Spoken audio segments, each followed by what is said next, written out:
It looks like Xbox crushed it in March.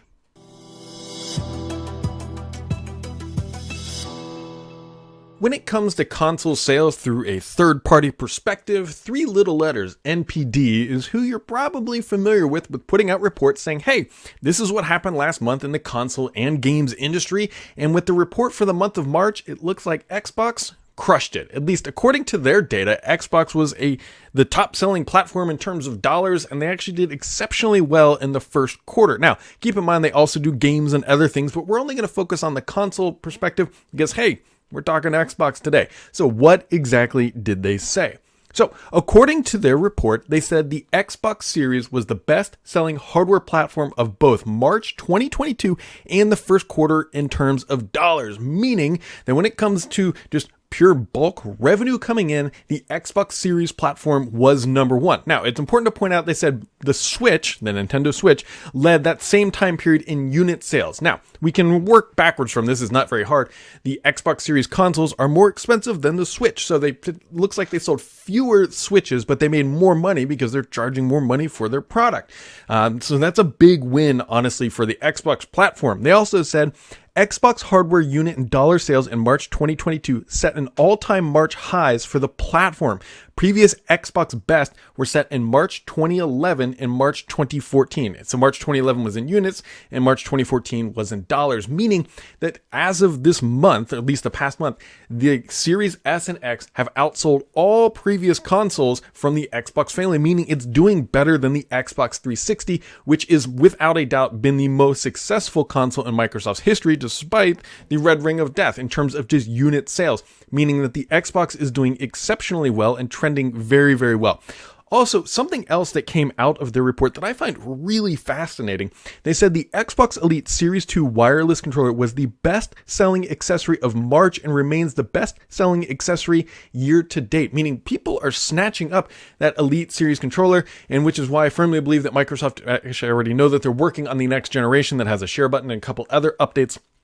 But it's not, I guess it is somewhat surprising, honestly, that they are still selling so well, despite the fact that so many people complain they have stick drift issues.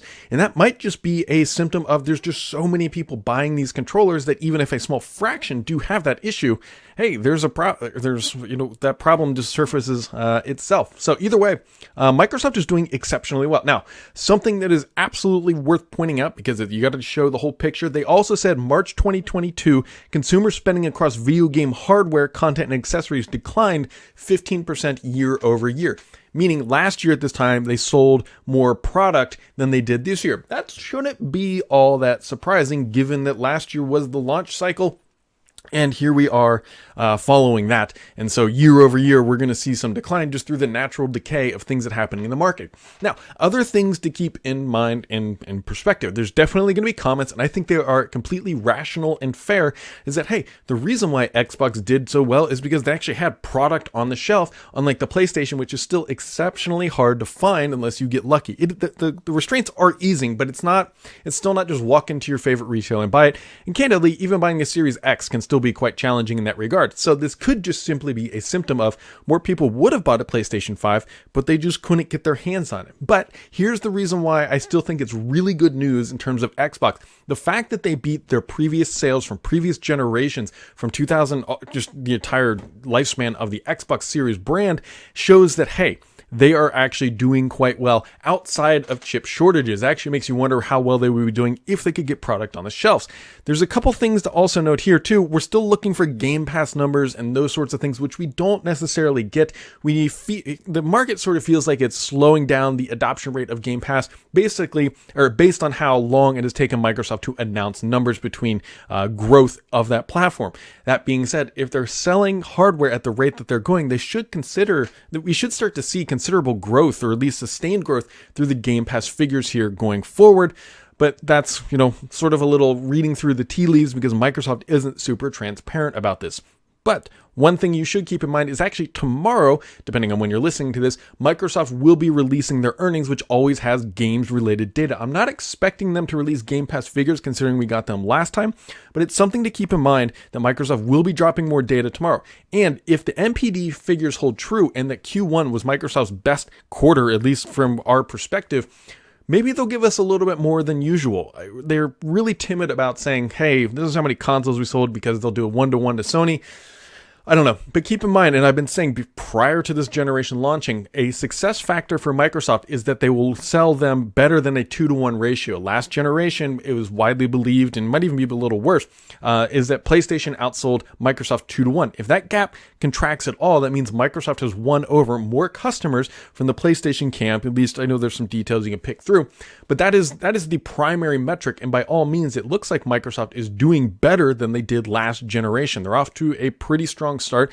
They haven't had many major snafus. We have the Halo thing that is going on where they've had some titles, but those don't seem to be impacting clearly by the data sales too much of the hardware. I am really curious to see how their strong launch last year. I mean, they had a lot of big name titles, even if they're not doing so well now, specifically Halo, but they still have games like Forza Horizon, which did exceptionally well, if that is truly helping move units. So we will see. It's one of those things we kind of just got to wait around.